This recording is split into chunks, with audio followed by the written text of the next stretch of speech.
科技创新过去全球的引擎几乎就是在矽谷，美国几乎独霸全球，但现在不一样，就好像刚刚讲到的军事设备一样，现在全球第一的这几个企业里头，可能都有 PK。在中国大陆跟美国企业之间，例如 TikTok 小红书社群、FBIG 电商拼多多、亚马逊都在业绩量上有的拼。手机更不用讲了，华为、苹果、小米等等，电动车比亚迪、小米、特斯拉。所以在电动车还有这个 AI 相关科技、社群平台这种科技是人类的未来。现在美国会这么的围堵，也就是因为担心中国的崛起。例如小米可以3年造出车子来，苹果10年却梦碎了，在差不多的时间，一家宣布新车上市，苹果却是宣布研发了10年，现在决定放弃，所以才会有一些报道上面引起关注，是说商业内幕点名库克要好好检讨了吗？那小米苏七这2天上市，几乎都是他的新闻，火爆红吗？雷军他说上市第1天订单数就已经88000，就是数字也挺吉利的，88998辆啊。那当然也有数字还在不断的追加，说大家都熬夜啊，这个在让大家试驾当中。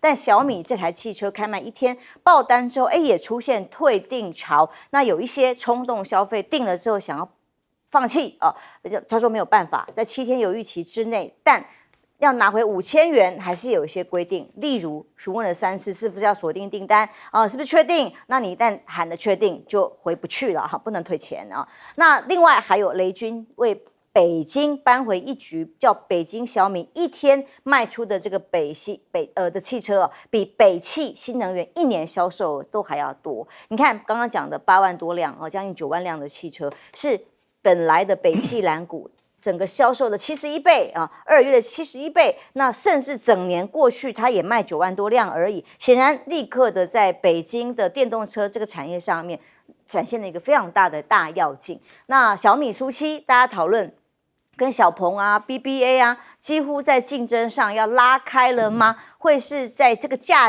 格区段里面产生一个质押性的、很有竞争力的优势？那在狂欢发车，美国有几家老牌的电动车产业的公司，例如说 Fisker 都因为各种的原因经营不善现在不管裁员或各种的发展，显然他们在电动车的发展市场上却没有办法继续的引领风骚，甚至会出现很大的危机跟挑战。因为2013年就已经有过1次宣布破产，现在还能不能活下去，现在都还在努力求生当中。那凯迪拉克这个广告也是有点酸就对不起雷神凯迪拉克的官方用中文发文预热新车敖哥内容是说，对不起雷神，我们帮你把50万以内也挺好的 SUV 造出来了那大家都说是不是在暗讽长得小米苏七的外形长得像保时捷吗？那对美国消费者而言呢，会有很多讨论，就是说永远没有办法像这样价格、这样的性能 CP 值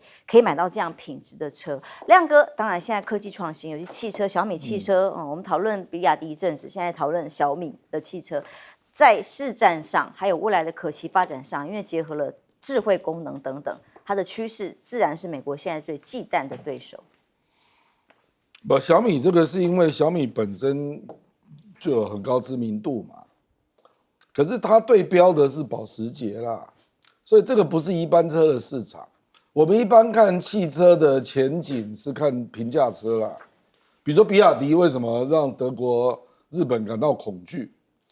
比亚迪它的车子最低只有7万人民币那最高还超过100万就它这种产品的那个光谱那么大而且平价车这个市场它已经打进来了，所以才打到特斯拉感到非常的恐惧嘛，那德国大众也感到恐惧嘛。它这个是属于特殊利基市场，就它是跑车高端，但价格定的比更高端低一些。对，事实上他自己也承认他亏钱他目前定价大概21万，那他说做一辆大概亏3万人民币，所以我认为这第一波有造势、有行销的性质啦。那他也说他这个低价格大概4月底之后就没了嘛，那大概就要恢复定价。坦白讲，要观察一个车子，就是说它的各种表现你不能只看它卖多少辆你要看它有多大的利润你这个做一辆赔一辆，你当然卖得很好啊，这不是废话吗？人家还是要看你的利润啊。所以我觉得至少要看完一季了，才能够从它的财报，然后它的销售量来对比出它未来的前景啊。那你也不能跟北汽对比啊，你为什么要跟北汽比呢？因为北汽就是 Benz 这个系统去投资10%嘛，所以它都是做高级车嘛。所以你怎么可以去跟北汽比？你为什么不跟吉利汽车去比，跟上汽去比？对不？你怎么不去跟他们比呢？你为什么不跟比亚迪比？对不对？比亚迪累计到今年它的产能已经700万辆了，那你才多少辆啊？8万多，8万多，因为你一出手又是用最低的价格在卖，所以这个是不准的啦。当然我们可以说它不简单啊，因为它是制造，它是韩制造啊。那个华为就很聪明啊，华为不自己做，华为交给吉利汽车做，它只提供那个软体平台啊。它是自己做啊，自己做，在3年的时间可以整合那么多的供应商，然后设计到这样的规格，外表看起来就是蛮漂亮的啊，内装也蛮漂亮，我看过了啊，不容易啦，我同意小米这个成就是很高的啊，可是你不要乱类比啦。所以你看，他打败北汽啦，打败苹果汽车，苹果还不敢做嘞，定位不同。对不起啊，苹果为什么没做？因为苹果它连电池都想自己做。你这个小米一开始就已经说我的电池要用宁德时代的啊，比亚迪电池是自己做的，所以我跟你讲，现在大家真的看在眼里，认为未来难以阻止的就是比亚迪啦。因为它从最低价到最高价，还有成本占40%的电池，它都自己做。你小米没有嘛？你电池是跟宁德时代搭的啊，然后没有错啦，你能够把它造出来，这个也是一个成就啦。可是我认为还是要看3个月之后的财报啦，会比较准啦。因为比亚迪人家获利也在上升产能也在上升啊。就我们要看一个行业你是不是成功，不只看销量，还要看它的这个利润，然后接下来就是它的销量是不是继续维持成长啊？那这样才会比较准确啦，不然就是瞎吹而已啦。还是看3个月再说吧。是，不过雷军这一波造势是很成功了，小米汽车打响了这一开始推出的这个行销战略。问题是，小舰长，接下来他如何真的站稳市场占有率才是重点。刚刚亮哥有特别提到一件事啊，也就是说电池是不是自己做？因为实际上来讲，现在中国不但是全世界最大的工厂，也是全世界最大的市场。那他自己做，那也就是自产自销，就形成了内循环。那它还可以外销，又形成了外循环。我们来看一下现在这个世界已经不是美国说了算。我们看到说，这最近100个品牌里面我们有看到多少个品牌是跟中国有关的嘞？那其实我们可以看到这边我们可以看到最清楚的，也就是微信。那我们还可以看到嘞，中国移动。那我们还可以看到嘞，有关于华为在下面，然后在这边还有4家银行。也就是说，如果我们站在台湾看有非常多的无论是网红无论是我们的立法委员都说中国大陆的银行快要倒了，可是人家的品牌的价值为什么会不断的提升呢？其实就是我们这些台湾的网红或者是政治人物，其实都在做认知作战。中国大陆并不是他们讲的如此。那至于说刚刚简秋讲到有关于比亚迪的部分那我们来看新能源车的部分，第1名不是特斯拉，是比亚迪。然后我们来看，除了比亚迪之外，后面这外面绕了一圈的全部都是中国大陆的品牌。那我们来看看，如果是美国的话，那第一个它就是特斯拉，接下来 GM。那 GM 呢，事实上它也开始要跟宁德时代合作做什么？合作做电池也就是如果电动车的核心最重要的部分你交给宁德时代做，也就宣告了，GM 汽车准备要进入那个历史了。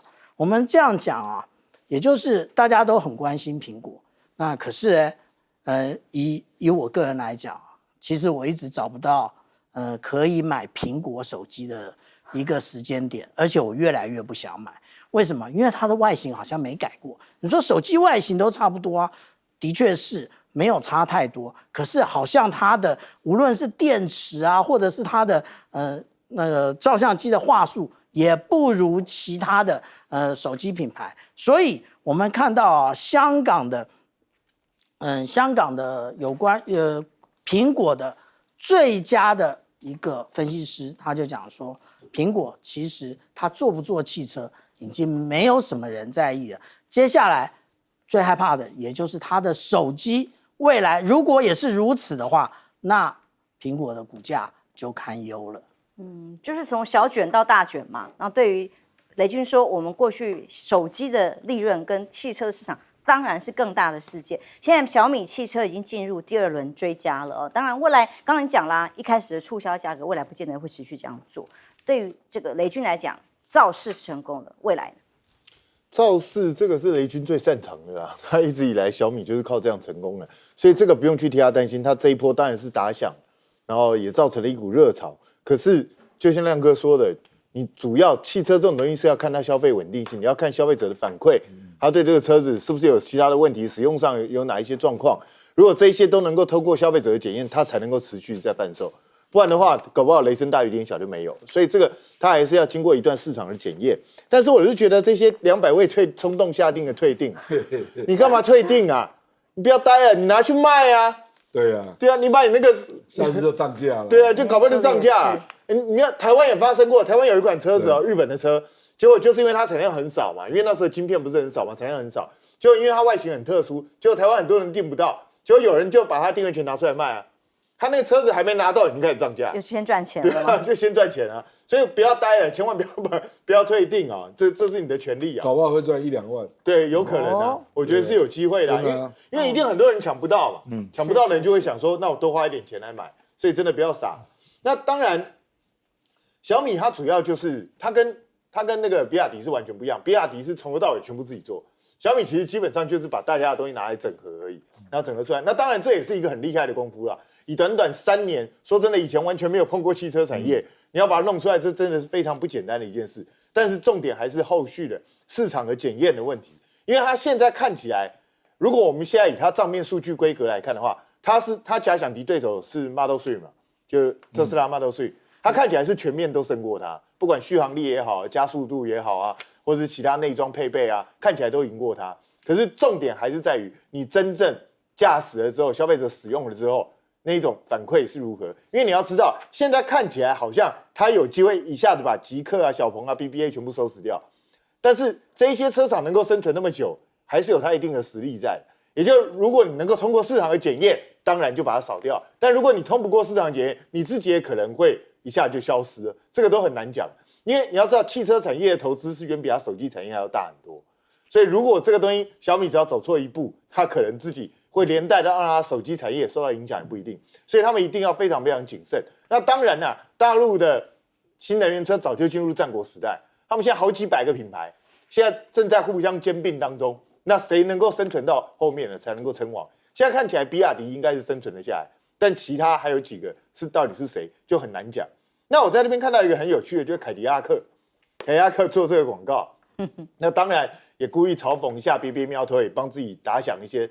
但是呢，凯迪拉克大家可能很难想象，因为凯迪拉克在台湾已经非常少见，可是它其实在大陆过去是有一定的市场，因为大陆人还蛮喜欢凯迪拉克的车，因为看起来很气派、奢华、王世坚，对，old fashion， 是啊，就是有一些人还是蛮喜欢凯迪拉克的车，但他这几年在大陆的销售量确实也掉了蛮多了，所以他现在也推出这傲哥这个新能源车，也是要去跟他们竞争。那是不是能够靠一个广告就能够打响？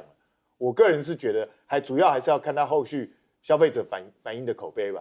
因为我刚刚去看了一下傲哥那个新车的那个长相，已经完全看不出来是美国车了，真的啊？对，完全看起来就不像美国车，看起来比较像日系的车。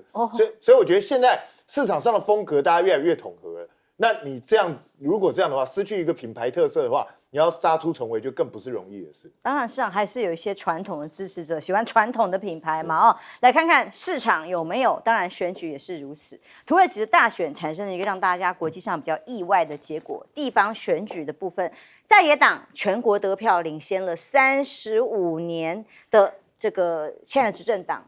那伊马莫鲁是谁？他是现在新任的伊斯坦堡市长伊马洛姆他以领先10%顺利连任了这个伊斯坦堡的百里侯。那另外包括其他的15个市长里面，也都是跟埃尔段正义发展党执政党感觉是产生了一个历史的分叉点吗？执政党不再有这么大的优势，等于说遭遇执政20多年来的最大挫败，其他的在野党在地方上的各县市里面市长的这个部分都取得了胜利。那这个有一定幅度的胜利呢，对于未来伊马莫鲁要挑战埃尔段的执政将会是一个利多。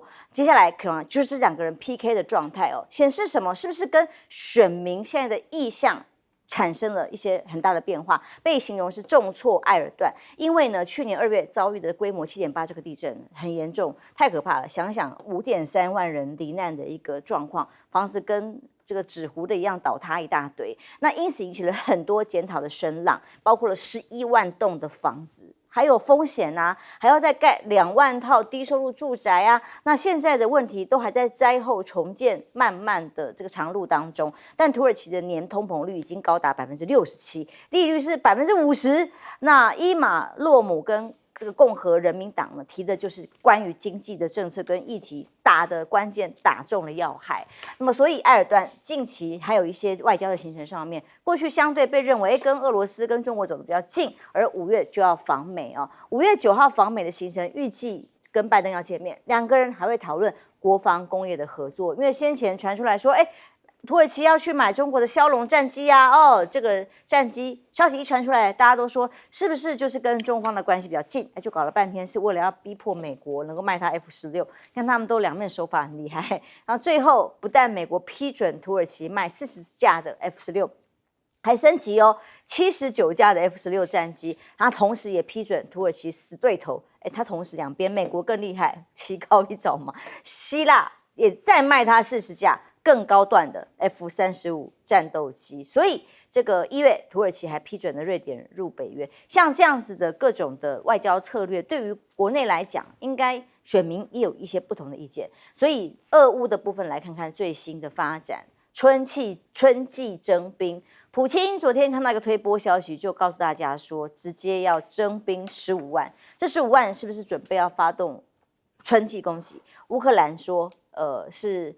乌克兰对于被指称是他们发动恐攻这件事情是嗤之以鼻。无论如何，俄罗斯现在不管各种的理由，美西方世界怎么说，他们都仍然认为这个是乌克兰人干的，所以产生了一系列的报复行动。所以包括征兵这件事情以外，还有各种的强攻，这也是战事发生以来本来已经有一段停顿，现在是各种往能源基础设施、天然气生产设施去大规模的攻击。所以泽伦斯基说，俄国正在进行卑鄙的攻击，要导致乌克兰能源流失，其中有6间的电厂，5间遭到损坏摧毁，发电能力直接丧失80%，80%的电力，维修工作最长可能要18个月以上那所以他一直呼喊救命啊！如果美国的军援不能够加快脚步的话，乌克兰将领只能面临撤退，不得不对俄罗斯让出更多的领土。还有一个地方是看出来不一样因为连马斯克都看衰乌克兰的抗争，说连呆子都能预料结果的情况之下，泽伦斯基是不是在暗示谈判不用再像过去寸土不让，俄军要退到1991年的边界，似乎可以往2022年的边界来谈吗？那有这样的讯息，就代表说部分的占领区域可以退让，那这样才有的谈嘛亮哥，当我们看到国际局势一直在变化，每次选举各种的这个合纵连横土耳其也是一个关键指标。我觉得土耳其这个主要是做太久了。真的，就好像韩国于2018年突然推翻了陈其迈，那就是因为陈局做了13年嘛，就是那种不满，你也许在每次民调你看不出来，可是真的在那个选举当下，这个就会被人家开始拿出来讲，民心思变，就是你是不是做太久了还有你，事实上它并没有表现的特差啊。比如说它经济成长也有4点多啊，那你是说分配？那分配坦白讲，有谁搞好过分配啊？那你说他同意让瑞典加入？当然了，他有库德族在搞分裂啦，可是这也不是埃尔段造成的啊，所以我觉得就是总体的觉得你做太久，那大概也没有什么创新能力了，所以大家觉得说老先生你下台好不好？我认为这种声音如果有个10%，那你就倒了啦，因为他们差距也没那么大啊，那个反对派是拿到50几%嘛，所以我觉得主要是因为做太久啊。因为他在政坛上已经20几年了，这个比陈菊还要久。这个，所以你看蔡英文嘛，蔡英文当4年都碰到很大的障碍啊，那更何况这个做那么久啊。那乌克兰啊，事实上你刚刚讲2022、1991都是天方夜谭的。2022 2月24号俄乌战争开打嘛，那意思就是俄罗斯你这4个邦你都要撤军嘛。你不要忘了，普京这一次的大选。4个邦都可以投票，这个意涵的当自己的公民是啊，意涵的这个啊，那我现在怎么可能把投给我票的公民再把他赶出去？这个是绝无可能的啦，所以这个就是天方夜谭啊。那当然，普京也很硬啊，就是就既有的现况作为新的国界嘛，那这个等于是要乌克兰投降嘛。可是普京的条件就是你投降，我就不再打。那你如果不投降，我可能会再打。那目前他不要征兵15万嘛，显然是要打嘛。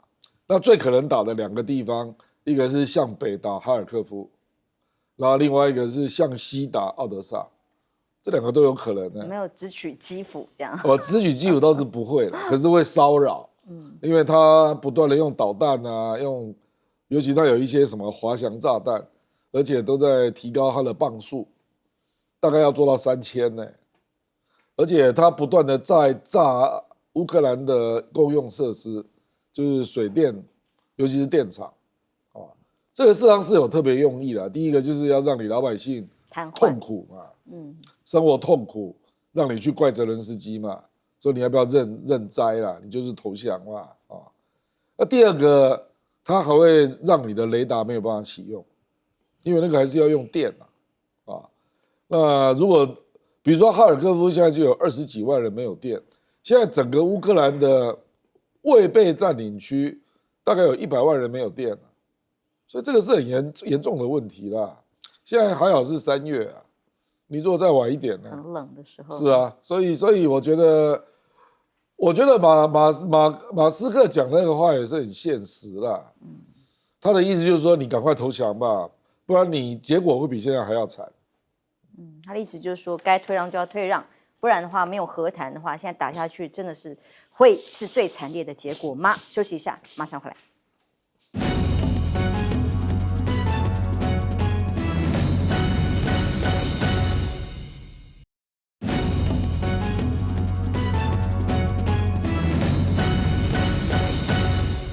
俄乌战争最新的几个消息都不是好消息，包括了强攻能源系统，包括了俄罗斯要扩大征兵。小舰长，我们如果看俄乌战争现在的现况啊，如果按照乌克兰空军他所提供的消息，也就是他证实了在30号，一共有16枚飞弹跟11架的无人机攻击他们的各处的发电厂啊。那当然，他们实际上来讲，刚刚讲到的缺电，也就是来自于此啊。那他们还来不及修，又继续的被攻击。那被攻击如何的反制呢？那所以他们提出了要求，也就是说，是不是现在能提供给他们有关于爱国者飞弹啊，有关于电子战的设备啊？那当然，他们还在反击的过程中间，他们需要155毫米的这个炮弹啊。但是实际上来讲啊，也就是说，俄罗斯现在啊，已经慢慢的打，他已经打到基础设施了，他已经从最外围开始打到基础设施，也就是打到基础设施之后，逼得你不得不投降。你现在刚刚那个郑亮老师说，他们现在几乎已经没电了，但是雷达要用电。你雷达用电的时候，这就是最糟糕的部分。为什么？因为你会有很强的红外线的讯号。当你有红外线的讯号出现的时候，那又等着下一波攻击的出现。那是现在法国啊，其实很好心啊，说要给他们上百辆的这一个装甲运兵车。不过啊，他没有告诉大家说这个装甲运兵车是什么时候开始服役的，是1976年开始服役的啊，也就是说啊，已经是阿北级的那个装甲运兵车给你，你吃得消吗？但是啊，刚刚我们讲说，其实乌克兰他很需要爱国者，但是法国说，那我给你 Aster 这翻译叫紫苑啊。那这种防空飞弹，大家不要看啊，因为我们一般比较少看到这种防空飞弹，它的能力约略跟标准2型差不多，它可以拦截到90到120公里啊。那而且呢，它有侧向推进，它的转向可以到达50个 G， 是不是很好用？但是就跟那个我们讲到什么荷兰啊这些国家一样，你要给他这些，你要先学法文啊。就像大家要给他 F16，但是那也是准备汰除的 F16要给乌克兰，可是你要学英文啊，那个法文啊。如果说你没有10个月以上，你可以学得好吗？乌克兰真正想要的是这个东西啊！乌克兰真正想要的是陆军战术飞弹。这种战术飞弹实际上来讲，它还可以使用我们讲到这一种集束炸弹，这种才是真正的源头打击。但是美国不一定会给。看起来现在连军援都还没有办法真的直接送进去，还迟迟卡在国会嘛。休息一下，马上回来。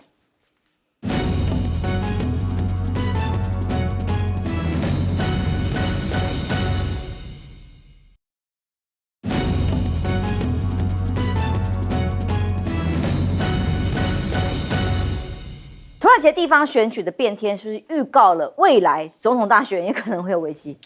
土耳其这个国家一直都很乱。那当然我个人是认为，以埃尔多安因为他已经弄了好几次，所以他会这么轻易的就用正常选举的方式让自己失去保重，我认为没有这么简单啊。我认为他还会布下不少手段，所以对，就是他可以用种种的规定啊、限制啊，然后让你很难去投出票来。那可能跟大家一般想象不一样，其实这个正义与发展党，他当初创党的时候本来是比较亲西方的党，然后这个听起来有点奇怪，跟他后来走的路网不太一样，但他本来是这样。那现在埃尔多安又要去访美，他大概也要寻求一些美国的资源，但是我觉得美国其实一直对土耳其都不是很好，他本来要跟中国大陆买防空飞弹，就被美国硬拦下来，然后要买飞机呢，美国说要卖他 F16， 就真的卖了之后。给他 F16， 然后给土耳其 F35。你说你是土耳其？希腊对，希腊，抱歉，你给希腊跟他是世仇这两个国家几乎每天都快要打起来。希腊都快破产，还可以买飞机哦。那是另外一回事啊。平安，欢迎收看 TBS 新闻大白话，我是王浅秋。首先介绍这一节跟我们讨论国际及国内议题大白话的来宾，第一位是耶鲁政治学博士郭正亮亮哥，大家平安。资深媒体人谢涵彬，主持人好，大家好。我们的小舰长吕理事。主持人好，各位观众大家好。来看看最新的画面，来自于北京对不起，深圳啊，因为马英九前总统今天已经出发到中国大陆去访问，第一站下机之后，也迎来了迎接他、欢迎他的国台办副主任，然后献花，还有给予掌声欢迎他再一次的出访，是继去年到中国大陆交流访问之后的第2次，当然也带了一些青年学子要做交流参访，还有呢，也最被关注的当然就是在北京即将有没有可能第2次的马习会，现在看起来的确是有谱，但详细的行程如何，还是得到当天才知道。但无论如何，他先到的是大疆创新，这个是在深圳的全球总部去参访无人机。这个画面上呢，当然我们就刚刚前一段我们看到过，就现场有很多包括高阶的主管来带他去参观最新研发出来的各种无人机。不过这个消息行程一传出来，立刻呢就有卓冠廷民进党方面来批评他说这个大疆呢曾经被美国国防部列为黑名单，结果呢，对于台湾应该是国家利益会有负面影响的结果马前总统还去参访是带来了负面讯息错误讯息等等的，连民间企业或者这些参访都不能去吗？那当然还有这陈冠廷的刚刚的这个批评，然后另外还有在莫斯科恐攻之后产生的后续的效应国际观光客。之前我们一直喊，在马英九当时执政的时候，两岸交流最畅旺的时候，1000万破了，然后再来要往2000万啊，如何的迈进。那么现在最新的数字预估，顶多今年来台啦，加一加可能950万。为了要好看好听一点，所以朝1000万迈进，证明陆客来台还有观光客人次要增加。还是看不到曙光，观光旅游业对国内还是一个辛苦，没有办法看到进一步前景的产业。大陆专家说，两岸如果没有亲情，那就剩下什么？剩下较量喽。这位是上海市公共关系研究学院的这个执行长李密他说的，两岸关系之所以特殊，跟其他国与国或其他国家不一样，就是彼此有亲情，没有亲情就只剩下实力的较量、利益的计算。大陆重亲情，希望台湾不要践踏。但当然，接下来马前总统代表的当然就是这样的亲情跟善意有没有办法真的用这个善意来维持住两岸的和平，这个就是关键了。王宏威再次的爆料说，哎呀，抗中不是吗？但是在政府编列的2400亿做海空战力特别预算的时候，采购的国造舰艇跟飞弹。2022年也发现丰益这家公司这家丰益公司也有外购的飞弹原料，就有中国制造那被中科院解约停权，结果呢，这家被停权3年的公司很有本事，多厉害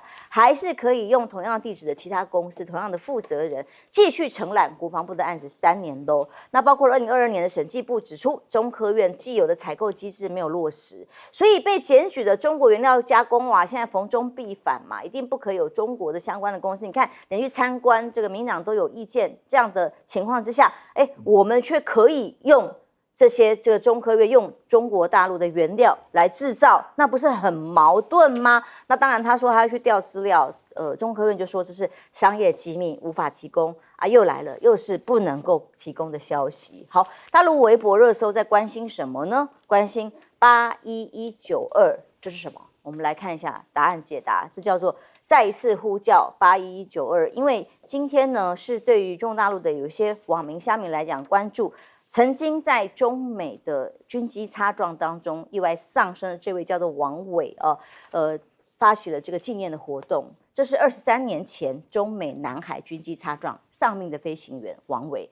那么当时他呼叫81192就是一个代号。后来因为2机发生擦撞，跳伞之后殒命了。当年中国大陆的解放军当然实力不如美军，可是今年现在已经是23年后的今天。恐怕如果再有发生这样的擦撞或冲突的时候，答案结局会不一样吗？例如央视官宣最新的歼 15D 电战舰载机，这个歼 15D 特别是强调说它在做电战机的概念，作为重型的双引擎跟美国的咆哮者啦等等的，可以携带更多的地对空，还有更多的电子作战的能力，比歼15。歼35等等都用途更多、更新、更快，未来预计将会配置在福建号上来，增加电子的对抗力。现在是一个电子资讯作战的时代，就是不断的在秀武力，告诉我们的肌肉说，中国大陆我们现在的军备已经不一样了。那台湾呢？其他的地方的各种隐藏的危机，三海局势都一样。你看南海、东海或台海，目前在南海呢，共军南部的战区正在编队进行南海演习，因应菲律宾跟美国、日本共同所做的演练。台海当然也是一样，现在没有什么海峡中线了，海空都一样，几乎是常态性的在做巡航。那么中国的公务船呢，在东海已经确认，被说是连续102天了，在钓鱼台附近航行，跟日本保安本部这里造成的可能的疑虑跟冲突。他还说，其中一艘船特别配备了机关枪之类的等等的，警告他们不要接近领海。这种也是有各种可能擦枪走火的对峙的情况持续的发生。亮哥，当我们看到马英九到中国大陆去，民进党当然是继续贴标签继续说你可能会卖台等等的，但去参观各种行程跟接下来可能的马习会，对于两岸来讲，是不是真的有降温、善意表达的这样的功能？其实国民党、民进党除了立委跟1450之外，他的国安的相关的高层还是很谨慎的啦。上到目前为止，不管是邱泰山或者赖清德、蔡英文都没有表达意见啊。那甚至我昨天还听到庄瑞雄说，如果可以降低两岸的敌意，那马英九去也不错啊。所以我觉得，我坦白说了，事实上罗森伯格来也是关注赖清德的520演说嘛，那目的也是希望不要出事，和平。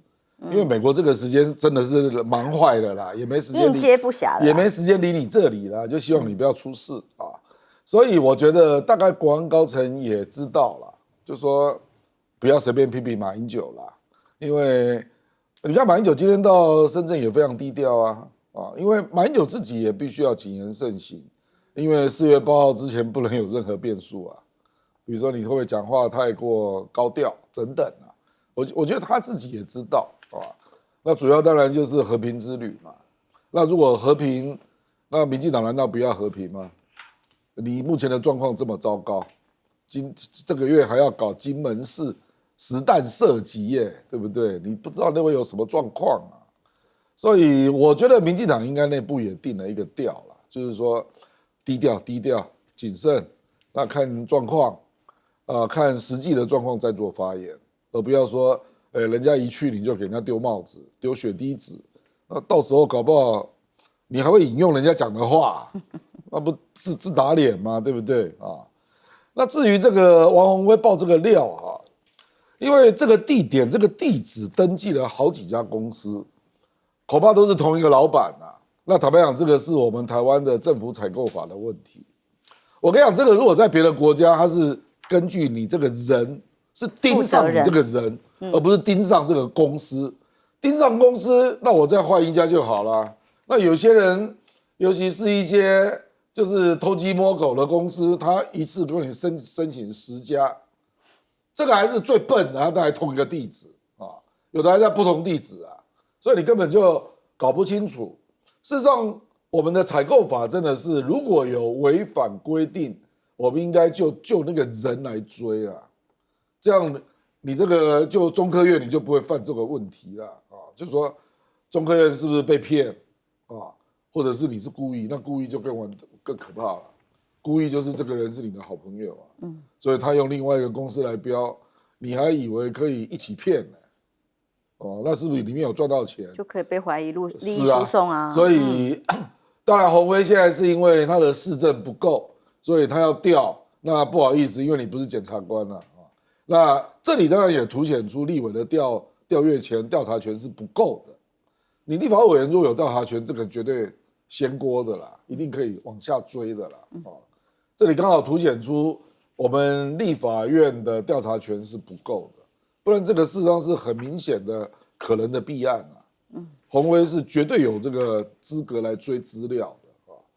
那至于这个，你刚刚讲那个81192那个就是2000年那个王伟那个事件啊，那个事件坦白讲就是一个悲剧了。上大陆是把这件事情连同这个1996年的那个美国的航空母舰开进接近台海，是把它连接在一起想的啊，就是。当时美国开进2艘航母嘛，因为飞弹危机嘛，然后美国就向大陆呛话，说你打台湾看看，你打我立刻把你沿海的空军基地全部摧毁啊！那大陆把这个引为国耻了，所以后来他就开始发展那个区域拒止嘛，东风导弹系列，实际上就是从1996年之后开始发展。那这个2001年4月1号一样，他进入你的南海的。那海南岛的领空嘛，那王伟就去捍卫他的主权啊，那就发生了擦撞事件。那我了解是他跳伞逃生了，可是这个遗骸一直没有找到啊。那这个事情当然他那个侦察机也被撞到了，所以侦察机被迫降到海南岛。那中国大陆当然是对他做了详细的研究了。不过这件事情就变成一个非常有名的事件，然后王伟也变成就是他们的英雄啦，大概是这样。也是中美对抗的情绪。对，可是就说基本上就是你那个时候技不如人，所以导致这样的悲剧啊。那现在建军都隔那么久了，所以他们就会怀念这些事情啊，大概是这样。过了23年，恐怕大家实力都已经不一样了。彬哥，其实我觉得马英九在这个时候去，他是在帮你民进党擦屁股。是啊，你们搞了这个一个乱七八糟的局面，他帮你踩刹车，帮你擦屁股，你还要嫌他。然后卓冠廷讲的真的很好笑，你说哦，大江被美国制裁什么什么东西的，那请教一下，假设你真的把大江当敌人的话，那马英九现在去帮你刺探军情还不好？他就帮你看，又不是我们给他看，是他给我们看。而且我觉得更奇怪就是卓冠廷，你知不知道大江在台湾是有代理商？我刚刚一开始也是念错，因为我听到耳机讲卓冠廷，上面写的是陈冠廷。哦，陈冠廷啊，陈冠廷。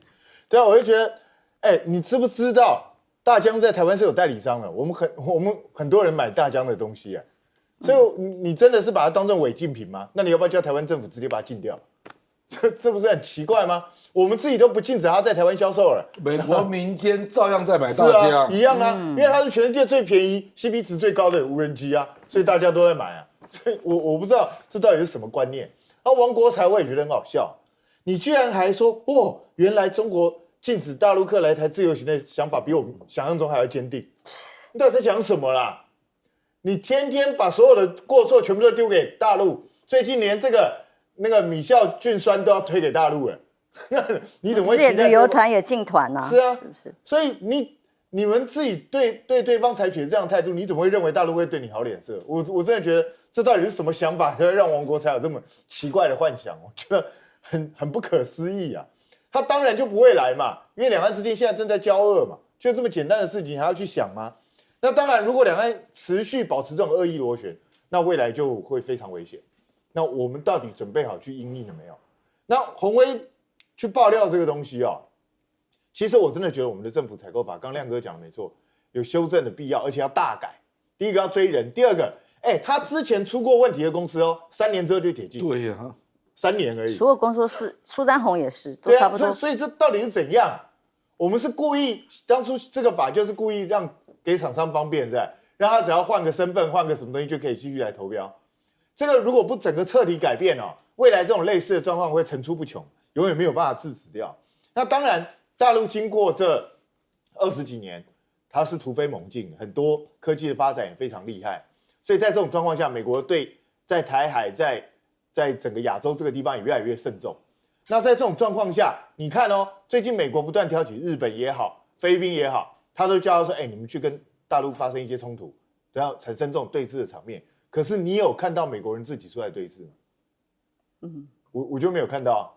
你再来讲，你跟菲律宾这样好，你说菲律宾你出了什么事我挺你，然后结果呢，他们那个印太司令居然修正了，本来是说我们是美菲共同防御嘛，那既然照这样来讲的话，菲律宾只要一有事，你美军就要出动啊。结果现在那个印太司令已经修正，你要死了人我们才会出动，有军人死亡，有军人死掉才会出动，根本就要往后退啊。然后你一直叫日本在那边跟大陆在对峙，请问一下，你又看到美国给日本什么帮助了？也没有啊。然后讲不止102天啊，我认为以后每一天那个大陆的海警船就会在钓鱼台水域，他就是要造成一个既成事实，我就是要在这边实行执法权。那看你日本怎么应对我。那日本准备要花多少时间、精力、财力去做这样的一个对峙的事情？所以我个人一直都觉得，你采取这样对峙，唯一带来好处的就只有对美国人带来好处，对这些国家本身都是不利。其实，在东亚这个地方，大家应该是要坐下来谈，然后彼此之间能够协商出一个结果，对大家才都会有利。简单讲，现在状况就是这种啊，就是让南海、东海、台海通通都好像要有冲突，但是又不能真的冲突。美方的态度是这样，但问题是，这样疲于奔命的各种军事对峙、民船还有民间之间，像比方说美中之间对抗的这种情绪 ，hold 得住吗？一不小心，难道不会擦枪走火吗？为什么大陆的海警船它要不断的、持续的在钓鱼台附近进行侦巡？这个附近包含进入领海，那个领海是中国的领海。为什么要这样做？因为我们谈到那个习惯国际法有2个重要的原则，一个叫做法治确信，第二个叫做国家实践。那当然，大陆的领海法里面，它有所谓的钓鱼台的部分，那当然，现在在做的就是国家实践的部分，也就是说，我的执法船、公船一直都在那个里面，所以钓鱼台是中国的领土。那我们刚刚，亮哥特别讲到有关于说金门的部分哦，那我帮大家稍微整理了一下，也就是金门整个4月啊，这不是1年啊。这是整个4月它的所有的那个实弹射击啊，它包含了狮语、复兴语，然后那个烈语，然后还有所谓的后语，全部通通包含在内。唯一没有打的大概只有北定跟东定，还有大胆跟二胆这个地方，也就是全面的实弹射击。当然不是每一天，我这上面有写每天不同的假期，但是是这个样子是。这一次比较特别吗？还真的比较特别。为什么我们这样看啊？如果说我们来看，如果只看1月、2月的话，实际上他们只有在猛虎屿以及在金门的东南角以及在狮屿这几个地方进行火炮射击，但是他没有全岛的。那也就是说，这一次到底不知道是针对谁？这不是要对？既然我们两岸要和平，那我们是不是应该释出善意呢？我们在那个2月14号的帆船事件之后，我们就一直强硬，我不知道在硬什么。那我们刚刚讲到说啊，有关于这个歼15D 啊，那我们在讲电子战的时候，我们有所谓的庞力式的这种干扰，以及呢那个我们一般讲到的伴随式的干扰跟庞力式的干扰，那这个到底有多重要啊？那我们讲到说。伴随式的干扰，也就是它在进行所谓的空中制压，然后攻击对手的雷达。那所谓的庞力式干扰，它有比较大的一个雷达，然后它可以在远距离就进行干扰。那也就是说，其实我们来帮福建舰盘点一下，福建舰现在上面除了我们讲到说它的舰载机，还有我们今天讲到的电战机。还有，现在大家所看到的空警600，空警600可不是只有一个大盘子而已。实际上来讲，解放军试验了非常多的构型啊，它旁边还有电子战的相关的一个那个夹舱的部分啊。那这是我们看到歼15D 的部分。那它的厉害在哪里呢？它的厉害其实也就是我们讲到说它的腹部。挂的夹舱以及它2翼的这个征收天线，它这个征收天线除了可以征收我们一般的 UHF 之外，实际上它还可以进行 HF 频段，这个是一般的电战机难以企及的地方。